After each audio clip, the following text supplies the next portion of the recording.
Mais quand il y a l'amour, bien aimé dans le Seigneur, même si Dieu tarde, même si tu ne vois pas tout, parce que tu aimes. La Bible dit Jacob, parce qu'il aimait Rachel, cette année, devant ses yeux, était pour comme rien. Il a travaillé, bien, Jacob a travaillé 7 années de salaire, qui a déjà donné une dot qui lui vaut 7 années de salaire. Des salaires qui vous coûtent 40 000, 80 000 l'an. Et vous multipliez ça fois 7. Et tu donnes ça à la famille de ta femme. Mon frère, tu ne seras pas orgueilleux pour dire j'étais vraiment acheté. C'est quelle famille où je suis tombé là? Non. Lorsqu'il y a l'amour, tu ne regardes même, tu ne même pas rappeler ça. Il y a des hommes aujourd'hui qui rappellent à leurs épouses. Moi, c'est ce que je fais dans ta famille. Je sais que peut-être dans ta famille bien aimée, toi tu as épousé, mais tes soeurs ne sont pas épousées. On les a juste prises et on les a mis dans la maison. Alors que toi, tu as été ordonné. Est-ce que c'est pour ça que tu dois t'enorgueillir? Non. Parce que tu aimes ta femme, tu ne pourras même pas rappeler cela que moi j'ai donné ceci chez vous. Tu n'as pas donné ça pour m'acheter. C'est parce que tu avais dit que tu m'aimais. Mais parce que Jacob a aimé, cette année-là, n'ont rien montré. Là, il y a l'amour, bien aimé dans le Seigneur. Tu ne vas même pas compter combien de fois j'ai prié, combien de fois j'ai gêné, combien de fois j'ai donné à Dieu, combien de fois j'ai pardonné. Quand tu as l'amour, tu ne compteras pas cela à Dieu. Bien aimé, je prie que l'amour de Dieu te comble toute ton âme, afin que tout ce que tu fais avec Dieu ne soit plus comptable, que ce soit des choses dont l'amour exprime. Tu n'as même pas besoin de ceci. J'ai déjà prié, j'ai déjà fait. Parce que tu aimes ton Seigneur de tout ton cœur, de toute ta force. Tu es un enfant qui aime Dieu. Bien, mais tu ne comptes pas le nombre de jours de prière. Est-ce que quelqu'un peut dire amen? Bien, mais tu ne comptes pas les sacrifices que tu fais avec Dieu dans des répétitions, dans des prières, dans le programme de maman, dans le programme de serviteur. Tu es là, bien aimé, pour Dieu, parce que tu aimes le Seigneur. Tu aimes Jésus. Est-ce qu'il y a quelqu'un qui aime Dieu cet après-midi? Bien, mais tu ne compteras pas. Tu n'as pas besoin de motivation. Ta motivation, c'est l'amour que tu as pour le Seigneur ton Dieu. Je suis motivé parce que l'amour de Dieu me comble. Gloire au Seigneur. Quand on n'a pas cet amour-là, c'est là que même quand tu dis, mais Rachel, ça fait 4 ans, je suis encore en train de travailler pour toi. 4 ans, 5 ans, ça fait 7 ans que je suis en train de prier. Et je ne vois pas, je ne sais pas, je ne touche pas, je n'ai pas encore goûté, je n'ai pas encore bénéficié, je n'ai pas encore vidé le tout. 7 ans que l'église est là, 7 ans que je prie ceci, 7 ans que je suis marié, 7 ans que j'ai commencé à travailler. Cette fois-ci, je louerai l'Éternel. Parce que quand l'amour de Dieu est à toi, comme à Jacob, oh Seigneur, suscite des Jacob dans cette église, des Jacob dans cette famille, des Jacob. Quand il y a l'amour dans la famille, bien aimé dans le Seigneur, même si les parents n'ont pas à te donner tout ce que les autres enfants ont, comme tu aimes tes parents et que tu sais que tes parents t'aiment, toi-même tu comprends que ce sont mes parents, c'est seulement qu'ils n'en ont pas. Bien aimé dans le Seigneur, il y a des choses dont tu n'as pas le contrôle qui peuvent arriver comme ça. Mais quand tu as l'amour en toi, envers tes parents, tu n'auras pas à les juger. Parce que le parent ne te donne pas. C'est que tu as vu les autres enfants avoir. Les autres enfants ont des vélos. Les autres enfants ont des smartphones. Les autres épouses, on leur même achète des voitures. On lui achète la voiture. La femme n'a rien fait de spécial. Son mari lui achète la voiture. Tu ne demandes même pas pourquoi. Et toi, tu demandes, moi j'ai un mari, il a depuis qu'on est marié, il travaille toujours, mais il n'a jamais acheté. C'est quel verset qui dit que dès que tu vois une femme, on lui achète la voiture, rappelle à ton mari, regarde-moi, c'est là qu'il vient de commencer, il vient d'acheter la voiture. Moi, depuis qu'on est 7 ans ici, Jacob n'a pas dit ça, il a regardé cela comme elle. Ensuite, Jacob dit à Laban au verset 21, donne-moi ma femme, car mon temps est accompli et je le verrai. Il y a une question de temps dans toutes les choses. Il y a une question de temps dans toutes les choses. Il ne faut pas se réveiller quand il n'est pas encore le matin. Ah. Amen. Il y a déjà plein de nuits. Déjà, pas une sorte. Tu vas où? Ah, ma soeur. Au moins je suis là, je veux être matinal. Ça veut dire quoi être matinal? 4 heures du matin. Tu te lèves, tu dis, qu'est-ce qu'il y a? Chaque chose a. Il y a déjà, il est maintenant temps d'aller dormir. Il est toujours debout. Tu tournes dans la maison, tu cherches quoi? Il monte l'escalier, il descend. Qu'est-ce qu'il y a? Tu tournes, tu passes. C'est terrible. Mais c'est terrible. Tu montes, tu descends, tu montes. Quelle heure est-il? 1h45. Tu fais, et tu es dans la chambre, tu attends quelqu'un au salon. Tu descends, mais tu ris avec qui, chérie? Laisse tomber, c'était méchant. À 1h45. Lorsque le temps est accompli, Jacob est allé dire à là-bas, je vais récupérer maintenant ma femme. Parce que mon temps est accompli. Bien aimé, chaque chose a son temps. Il y a un temps où tu vas voir. la promotion va te prendre brusquement. Bien aimé, il y a un temps. Les voitures là, tu vas les changer. Pas seulement ce que la banque te dit, toi-même. Tu changes cette voiture, tu changes. Presque chaque année, tu changes la voiture. Mais il y a des temps où ça va arriver. Tu vas faire des choses que tu n'as jamais prévues. Parce que les temps, c'est entre les mains de Dieu. Quand on a dit à Daniel, qu'est-ce qui te fait faire ça? Tu interprètes les songes. Il dit, Daniel dit au roi, ce n'est pas moi. Le Dieu qui est le maître des temps et des circonstances. C'est lui qui me met dans ces circonstances et il me permet de te donner l'interprétation des songes. Il dit, oui, maître des temps. Bien, mais ça va arriver un temps. Voilà pourquoi déjà ils sont restés là un moment. Et dès qu'ils se fiancent, pas ils se fiancent la même année fiancés, la même année ils se marient, bien, la même année il fait les choses, la même année il achète, il fait. Donc les bénédictions s'enchaînent. C'est comme si tu avais un réservoir, tu attendais seulement à ouvrir les robinets et les bénédictions commençaient à s'enchaîner. Ça coule. Les gens te disent, mais arrête. On a été chez toi mardi, on revient vendredi, on revient samedi. Il n'y a plus d'autres personnes qui vont inviter, c'est seulement toi. Tu as des événements, oui, c'est seulement moi qui ai des événements. Parce que mon temps d'organiser des événements est arrivé. Mais quand ce temps-là n'est pas encore là, à ce moment-là, tu vas dire, est-ce que je dois louer l'Éternel ou non? Bien aimé dans le Seigneur, cette fois-ci, je louerai l'Éternel. Quelqu'un peut dire, cette fois-ci, je louerai l'Éternel. Là-bas, verset 22, réunis tous les gens du lieu et fit un festin. Vous savez c'est quoi ça? Avant le mariage, c'est-à-dire c'est ça. Ils ont eu un moment de célébrer maintenant quoi? Le mariage. Et quand on a célébré le mariage, le soir, il prit Léa, sa fille, et l'amena vers Jacob, qui s'approcha d'elle. Jacob a travaillé 7 ans pour sa femme Rachel. Il a payé la dot. Et quand 7 ans sont accomplis, il a dit à son beau-père de lui donner sa femme. Parce que le mariage devient effectif lorsque on a eu cette procédure, la dot est donnée, la famille a approuvé.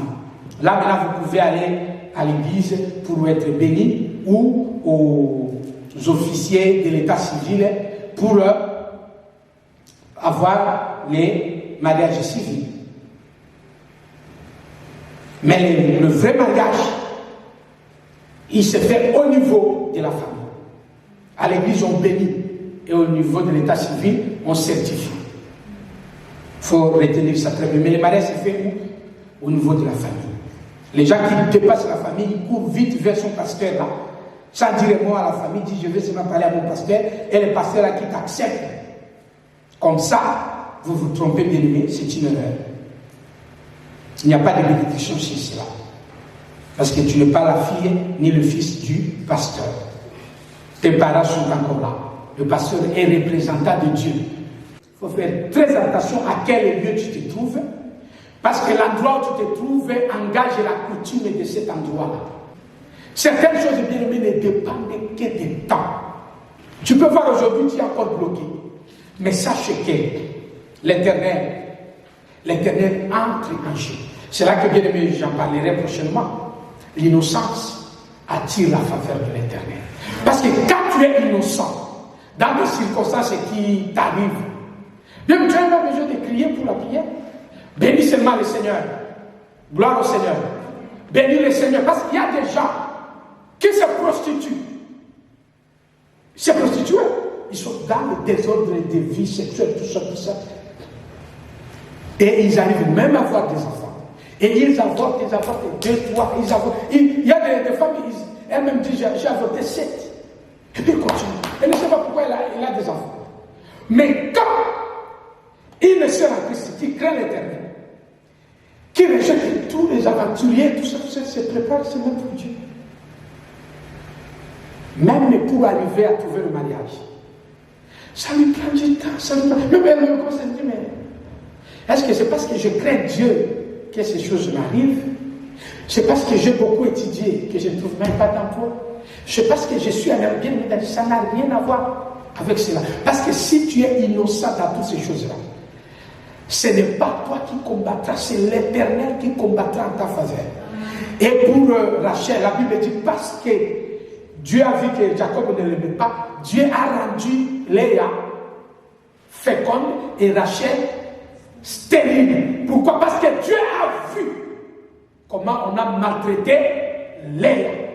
Quand tu te retrouves dans un état de retard, de blocage, parce que soit ton extérieur, soit ton diplôme, soit ta peau, soit ne te garantissent pas ce que le système donne. Bien, mais dans le Seigneur, ne dis pas que j'ai été discriminé, on m'a fait ceci. La Bible t'invite à bénir l'Éternel. Bénir l'Éternel. Tu fais tous ces efforts-là, tu te préserves pour Dieu, tu fais ça, mais le résultat n'est pas. Bénis l'Éternel. Parce que tu as l'amour pour Dieu. C'est qu'il faut retenir cet après-midi. Mais c'est que d'abord Dieu t'aime. Et comme Dieu t'aime, Dieu ne peut pas t'amener dans des choses qui doivent te rendre malheureux. Ah, parce que ça m'encourage. Mais comment alors les choses qui me dérangent arrivent? Les choses qui te dérangent arrivent parce que certaines coutumes, certains systèmes nous retardent dans ce que nous faisons avec Dieu. Je dis bien nous retardent. Parce que tant que tu n'es pas encore mort, Dieu est toujours capable de faire quelque chose dans ta vie. Amen. Gloire au Seigneur. C'est Rachel n'était pas restée stérile. Elle a enfanté 2 enfants. Gloire au Seigneur. Amen. Pourquoi? Parce que c'est une question de temps. Tu peux penser que tu es retardé. Tu n'es pas retardé. C'est la coutume qui t'empêche d'accéder au mariage avant ta sœur aînée, Léa. Et ça, ce sont des choses qui arrivent aujourd'hui. Ma soeur, mon frère, tes petits frères ont déjà évolué. Il y a même des gens, ils n'ont jamais travaillé. Toi, tu as travaillé, ça fait longtemps. Mais il y a des gens qui viennent commencer de travailler il n'y a pas longtemps. Ils sont déjà en train de construire des maisons. Mais toi, tu as travaillé, même on commence à te signaler que ta passion n'est plus très loin. Mais tu n'as même pas encore, même pas une passion. Il y a des gens qui pensent que parce que je suis désorganisé. Parce que non, tu n'es pas parce que tu es désorganisé. Si tu regardes bien, il y a des choses qui sont arrivées jusque là et qui t'ont empêché de faire un tel geste. Gloire au Seigneur. Mais tu te dis, mais ça veut dire quoi, pasteur? Ça veut dire que Dieu est le maître des temps et des circonstances. Ce n'est pas parce que celui qui vient là, il commence à travailler récemment et puis lui, tu lui vois acheter, je ne sais pas quelle merde. Et quand toi, tu vas. Nous, depuis qu'on a commencé, les gens qui viennent de travailler il n'y a pas longtemps, nous autres, tu commences à pleurer. À la place de pleurer, Léa a dit, moi je louerai l'Éternel. Parce que la loi du bien-aimé est une force. Quand tu comprends ces choses-là, qui sera que ce qui est arrivé, c'est pour un temps. Parce que lorsque ton temps sera arrivé, quand tu vas acheter, C'est comme ça que Pénina avait des enfants. On ne connaissait même pas les noms. Mais quand Anne a commencé à avoir des enfants, quand Anne a commencé à avoir, tous les habitants, ils ont connu les noms des enfants d'Anne. Pourquoi? Parce que quand Dieu va te bénir, il va doubler. Ce qui est le retard à causer, Dieu il va multiplier les choses. Et tu verras les bénédictions. Tu vas te dire, mais béni soit l'Éternel. Voilà pourquoi, quand tu es dans le retard, maintenant, n'ayez pas honte. Dis seulement, je bénirai l'Éternel. Parce que lui, il a le contrôle de toutes les choses. Bien, mais nous sommes ici une église. Il y a des églises qui ont commencé peut-être après nous, ici à l'Aïe. Et quand vous pouvez aller là-bas, vous regardez, vous trouvez que l'église quand même évolue. Avance, il y a même d'autres églises qui ont commencé à prendre. Ils ont même acheté déjà une parcelle. Ils sont dans des engagements où tu peux, quand tu regardes selon les autres, tu dis, ça évolue ici, ça évolue. Et tu peux voir comme si nous on est en train de. On est toujours là, c'est comme si tu es en train de voir le même visage. Non, bien, mais ce n'est pas ça. Ici, nous allons continuer à bénir l'Éternel.